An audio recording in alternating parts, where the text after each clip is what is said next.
नमस्कार, मैं कमलेश कबीर आपका एक बार फिर स्वागत करता हूं इस नए एपिसोड में। आज के इस एपिसोड में मैं बात करने वाला हूं राहुल गांधी की और साथ में बात करूंगा संविधान दिवस की। तो आज आपको पता है संसद का शीतकालीन सत्र जो है वो कल से शुरू हुआ था।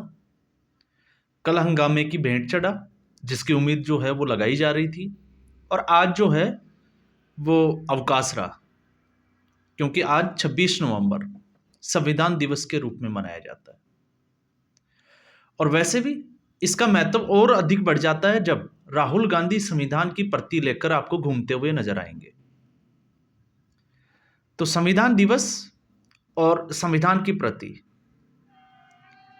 तो संविधान के बारे में पहले हम थोड़ा सा बात करेंगे और उसके बाद में हम बात करेंगे कि कैसे राहुल गांधी कांग्रेस पार्टी के लिए एक धोखा है, क्यों है, उसके कारणों का हम विश्लेषण भी करेंगे क्योंकि अभी चुनाव भी हुए हैं। तो सबसे पहले हम बात करें संविधान। तो संविधान 1934 में संविधान जो सभा थी उसका प्रारूप या हम कहें कि उसका ढांचा कैसे तैयार होगा, उसका एक जिसको कहें कि प्रारूप रखा गया था 1934 में एस एन रॉय की अध्यक्षता में। और उसके बाद में 1946 में जो है वो संविधान कैसे बनेगा वो सारी चीज़ें शुरू हुई। और संविधान को बनने में जो समय लगा वो था 2 वर्ष 11 माह और 18 दिन। भीमराव अंबेडकर जो मसौदा तैयार करने वाली जो समिति थी जिसको हम प्रारूप समिति कहते हैं उसके अध्यक्ष थे। 2 साल 11 महीने और 18 दिन इसमें भीमराव अंबेडकर अपनी टीम के साथ कई देशों का उन्होंने दौरा किया और जहां से जो अच्छा लगा वो चीजें जो है वो संविधान में ऐड की। तो भारत का संविधान सबसे बड़ा लिखित संविधान, फिर चाहे जिस हम संसद की बात करते हैं पार्लियामेंट्री सिस्टम जो कि ब्रिटेन से लिया गया, इसके अलावा जो है वो नीति निर्देशक तत्व आयरलैंड से लिए गए, जर्मनी से जो है वो आपातकाल लिया गया, सुप्रीम कोर्ट की व्यवस्था कैसी होगी वो अमेरिका के संविधान से कॉपी किया गया, उसको समझा गया, और संविधान में किस तरीके से संशोधन होगा ये अफ्रीका के संविधान से लिया गया। तो संविधान 26 नवंबर 1949 को बनकर तैयार हो गया था। लेकिन उस वक्त कई बार ये सवाल बन जाता है और कई बार जो है वो कॉम्पिटिटिव एग्जाम्स के लिए जो है वो पूछा भी जाता है कि 26 नवंबर 1949 को जब संविधान बनकर तैयार हो गया था तो 26 जनवरी 1950 को ही इसको स्वीकार क्यों किया गया या लागू क्यों किया गया। तो इसमें मैं इसका जवाब भी दे देता हूं क्योंकि पहली बार जो हमारा तिरंगा था वो फहराया गया था 26 जनवरी 1930 को, स्वराज पार्टी, पूर्ण स्वराज जो एक नारा दिया गया था उसकी। तो उस तारीख को याद रखने के लिए संविधान को 26 नवंबर के बजाय 26 जनवरी 1950 को लागू किया गया। फिर उसके बाद में संविधान को बदलने का एक दौर चला और संविधान को जो बदलने का दौर चला अब तक जो है वो लगभग, आपको थोड़ा सा आंकड़ा ऊपर नीचे हो सकता है, 103 कई जगह, 104 कई जगह, 107 भी मिल जाएगा। इतनी बार जो है वो संविधान को बदला जा चुका है। अब ऐसी स्थिति में इस वक्त 2019 के लोकसभा चुनाव के बाद में और 2024 का जो लोकसभा चुनाव था उसमें एक कांग्रेस पार्टी की तरफ से स्पेशली राहुल गांधी को क्या सूझा मुझे नहीं पता, उनके दिमाग में ये आइडिया कैसे आया, उन्होंने एक नया मुद्दा उठाया और मुद्दा यह था कि नरेंद्र मोदी और आरएसएस मिलकर इस संविधान को बदलने की कोशिश करेंगे या इसको बदल देंगे। कुछ हद तक लोगों को मैनिपुलेट करने में कामयाब भी हुए 2024 के लोकसभा चुनाव में। क्यों? क्योंकि भारतीय जनता पार्टी का जो 400 पार का नारा और कुछ बड़बोले नेता जो है वो इसमें शामिल थे, इसलिए राहुल गांधी को ये जो पूरा प्लान बनाया था उसको स्वीकृति मिल गई। लेकिन उसके बाद राहुल गांधी अब उस संविधान की जो प्रति है उसको लिए घूम रहे हैं, उसको छोड़ ही नहीं रहे। और ऐसी स्थिति में राहुल गांधी भूल जाते हैं, और भूल क्या जाते हैं, जब 42वें संशोधन की हम बात करते हैं कि किस तरीके से मई 1975 से देश में आपातकाल लगाया गया और इंदिरा गांधी की सरकार को किस कह सकते हैं कि गलत तरीके से बचाया गया। और यही वो वक्त था जिसमें संविधान की आत्मा कहें, प्रेमबल कहें, जिसमें धर्मनिरपेक्ष और समाजवाद 2 नए वर्ड जो है वो जोड़े गए। तो भारत जो है वो सेकुलर बना दिया गया और इसमें सोशलिस्ट एक वर्ड ऐड कर दिया गया। अभी इसमें जो है वो अश्वनी जो उपाध्याय है, आई थिंक वो अपने और भी एक दो लोग हैं, चाहे वो स्वामी की बात कर लें जो भारतीय जनता पार्टी के लीडर भी रहे हैं, नरेंद्र मोदी के घोर विरोधी भी हैं, उनकी हम बात कर सकते हैं, सुब्रमण्यम स्वामी की। तो ये लोगों ने जो है वो रिट भी लगा रखी है। इसके बाद में साहबानो केस में हमने देखा कि किस तरीके से जो है वो राजीव गांधी ने सुप्रीम कोर्ट के फैसले को ही, तो ऐसा नहीं है कि पहली बार जो है वो संविधान में ऐसा हुआ है। संविधान को तार-तार करने का काम जो है वो कई बार कोशिशें की गई है, और ऐसा भी नहीं है कि नाकामयाब कोशिशें की गई है, कामयाब कोशिशें की गई है। तो अब आप तुलनात्मक दृष्टि से अगर देखते हो तो प्रधानमंत्री नरेंद्र मोदी ने जो संविधान में संशोधन किए हैं, फिर चाहे वो जीएसटी को लेके हो, चाहे ईडब्ल्यूएस का जो आरक्षण है 10% का, आप उसको लेके देखिए, तो तमाम तरह की जो है वो अच्छे प्रयास भी किए गए हैं। तो आप तुलना करोगे तो आपको पता लगेगा कि संविधान जो है वो किस तरीके से तोड़ा मरोड़ा गया। लेकिन इस वक्त राहुल गांधी को एक आंशिक सफलता जो लोकसभा चुनाव में मिली, तो राहुल गांधी को लगा कि ये जो है वो सबसे सही समय है। तो आज मैं इसका जिक्र इसलिए कर रहा हूं क्योंकि महाराष्ट्र के विधानसभा चुनाव के बाद, हरियाणा के विधानसभा चुनाव के बाद में देश के लोग ही नहीं, कांग्रेस पार्टी के कार्यकर्ता भी जो है वो राहुल गांधी को ढूंढ रहे थे, और दूरबीन ले लेके ढूंढ रहे थे, लेकिन राहुल गांधी जो है वो कहीं मिले ही नहीं। 2 दिन बाद उनका एक स्टेटमेंट आया, और इस वक्त भी जब महाराष्ट्र में चुनाव हुए तो सोच रहे थे कि राहुल गांधी देश में भी है या नहीं है। तो इसी बीच आज राहुल गांधी जो है वो फिर आ गए, क्योंकि राहुल गांधी कल लोकसभा भी नहीं पहुंचे थे। तो इससे जो है वो और ज्यादा ये जो है वो सस्पेंस जिसको हम कहें कि संशय थोड़ा ज्यादा बड़ा हो गया था। तो राहुल गांधी आज आए तेलंगाना। तेलंगाना में वो जो है वो संविधान जो दिवस था उसका एक सम्मेलन था, उसमें शामिल हुए।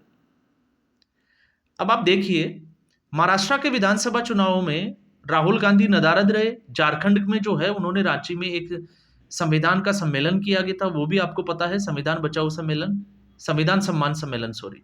लेकिन बहुत ज्यादा राहुल गांधी चुनाव में इन्वॉल्व हुए हो ऐसा जो है वो दिखाई नहीं दिया। तो अब सवाल ये उठता है कि राहुल गांधी आखिर चाहते क्या है। तो मुझे जो समझ में आता है वो ये है कि अब राहुल गांधी कांग्रेस पार्टी की वो कमजोरी बन गए हैं जो एक तरीके से कांग्रेस पार्टी को जो है वो खत्म करना चाहते हैं। और दूसरा, राहुल गांधी जो है वो शादी भी नहीं कर रहे, युवा है अभी।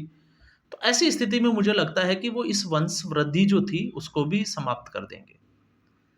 अब इससे देश को फायदा होगा या नुकसान होगा, ये इसमें मैं ज्यादा नहीं जाऊंगा, लेकिन कांग्रेस पार्टी अगर कोई ब्रेक लगा सकता है तो वो राहुल गांधी है, इसकी कमजोर कड़ी। आप राहुल गांधी को साइड कर दीजिए, कांग्रेस पार्टी जीतना स्टार्ट कर देगी, और जीतना भी नहीं तो उसका वोट परसेंट जो है वो पहले के मुकाबले बढ़ना स्टार्ट हो जाएगा।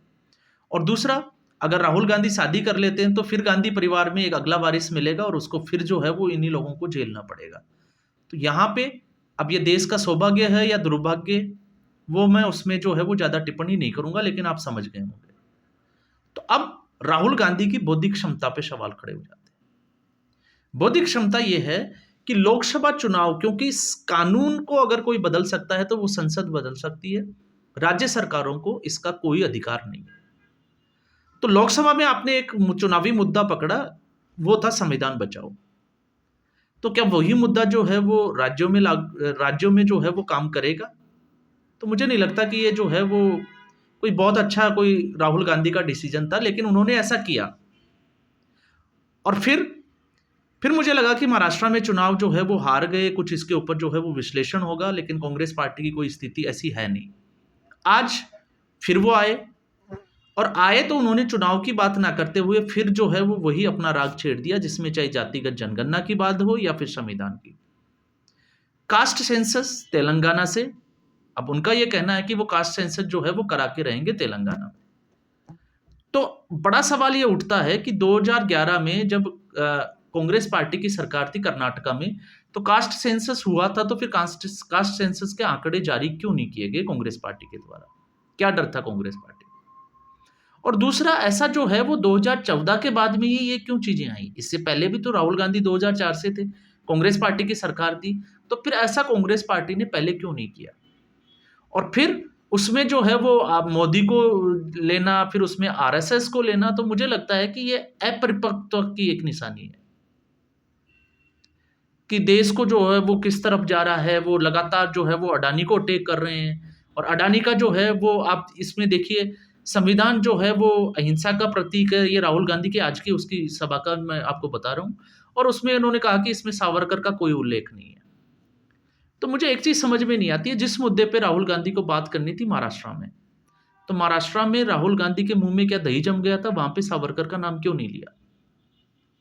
अब आप खुद उनका एक विश्लेषण करके देखें। महाराष्ट्र में अडानी का नाम नहीं लिया, क्यों नहीं लिया? उसकी वजह भी साफ है, हमने बात की थी कि शरद पवार की जो दोस्ती है वो अडानी के साथ है और इसी वजह से राहुल गांधी ने वहाँ नाम नहीं लिया।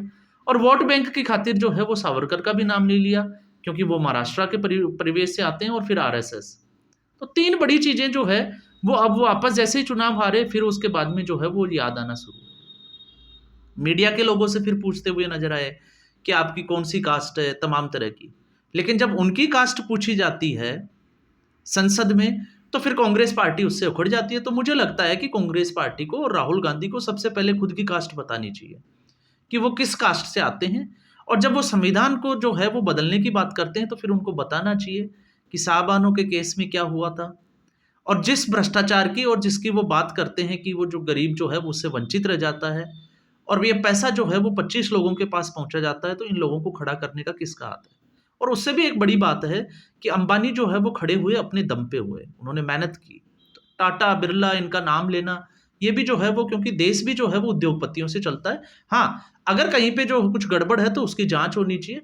उसमें मैं जो है वो ये नहीं कहूँगा कि नहीं होनी चाहिए, जांच होनी चाहिए, पारदर्शिता होनी चाहिए। लेकिन इस तरीके से देश को जो है वो कटघरे में खड़ा करना और वो भी वैश्विक मंच पे, जब देश जो है वो तरक्की कर रहा हो, तो मुझे लगता है ये भी एक बेवकूफ़ी है। तो ये एक जो है वो कांग्रेस पार्टी का एक सुसाइड जैसा है। चाहे वो किसी भी जो संस्था को जो है वो सरकारी एजेंसियों को कटघरे में खड़ा करना हो या फिर नरेंद्र मोदी को। और वैसे भी जो है वो नरेंद्र मोदी को, अगर इन लोगों को लड़ना है तो नरेंद्र मोदी का विकल्प बनना पड़ेगा। इनको वहां तक पहुंचना पड़ेगा। संविधान की प्रति हाथ में लेकर घूमने से जो है वो चुनाव नहीं जीता जाता। और कितने चुनाव जीते और कितने हारे अभी इस महाराष्ट्र के चुनाव के बाद में चल रहा था। तो ये कांग्रेस पार्टी की मानसिकता जो है वो इस तरीके से होगी जैसे दिमाग का एक पूरा जो है वो खोखा है, उसमें है कुछ नहीं। अब इनको क्यों समझ में नहीं आता और ये देश के लिए कितना फायदेमंद है और देश के लिए जो है वो कितना नुकसानदायक है, वो भी एक अलग बात है। और सबसे बड़ी इसमें एक और चीज है कि जिस संविधान को आज ये सम्मान की ये बात करते हैं, तो फिर बाबा साहब अम्बेडकर को जो है वो इतना समय क्यों लग गया था भारत रत्न देने में? क्यों एक प्रधानमंत्री कांग्रेस पार्टी का जो अपने जीते जी अपने आप को जो है वो भारत रत्न दे देता है, लेकिन अंबेडकर को नहीं दिया जाता? और फिर जिस संविधान दिवस पे आज ये भाषण दे रहे हैं, वो संविधान दिवस 2015 में शुरू हुआ, तो वो 2015 से पहले जो है वो कांग्रेस पार्टी ने शुरू क्यों नहीं किया? तो सवाल जो है वो कांग्रेस पार्टी के लिए बहुत है। लेकिन कांग्रेस पार्टी इन पे मनन करेगी या नहीं करेगी, ये कांग्रेस पार्टी का जो है वो भविष्य तय करेगा। तो अब आप लोगों को सोचना है कि कांग्रेस पार्टी और राहुल गांधी के ये जो तर्क है वो कितने तर्कसंगत है, या फिर इसमें सिर्फ और सिर्फ आपको भी वही नजर आ रहा है जो मुझे नजर आ रहा है कि राहुल गांधी जो है वो इस पार्टी और इस वंश के लिए एक ब्रेकर की तरह है। और ये मुझे लग रहा है कि इस पार्टी और वंश दोनों को यहीं रोक देंगे, इससे आगे नहीं बढ़ने देंगे। तो आज के एपिसोड में बस इतना ही। उम्मीद करूंगा ये वीडियो एपिसोड आपको पसंद आया होगा। वीडियो को लाइक करें, शेयर करें, चैनल जरूर सब्सक्राइब करें। धन्यवाद।